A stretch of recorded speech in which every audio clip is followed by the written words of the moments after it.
PDM ने peoples party की जानिब से दरारों और डील से मुतालिक तासुरात को मुस्तरद कर दिया है। डॉन न्यूज से खुसूसी गुफ्तगू में नैयर बुखारी ने कहा कि एस्टेब्लिशमेंट से कोई डील नहीं हुई, डील होती तो क्या यूसुफ रजा गिलानी चेयरमैन सेनेट का इलेक्शन हार जाते।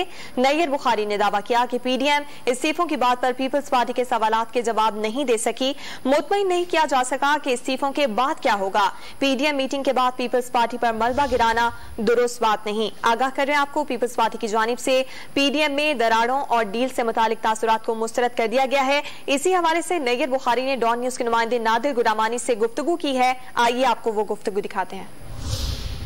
मेरा मौका उधर से था मेरी जमात का कि जी रेजिग्नेशन के बाद व्हाट नेक्स्ट, उसका हमें बताएं, हम अपनी पार्टी के पास लेके जाएं कि रेजिग्नेशन होते हैं, आया रेजिग्नेशन की सूरत में असेंबलियां डिसॉल्व होती हैं कि नहीं होती, ये भी एक क्वेश्चन है।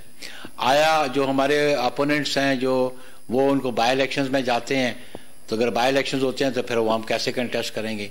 अगर असेंबलियां डिसॉल्व हो जाती हैं तो फिर अगर ये गवर्नमेंट चली जाती है तो फ्री एंड फेयर इंतखाबात कौन कराएगा, वो कौन सी फोर्सेस होंगी जो ट्रांसपेरेंट फ्री और फेयर इलेक्शंस इंश्योर करेंगी। तो ये सारी चीजें तय करनी है।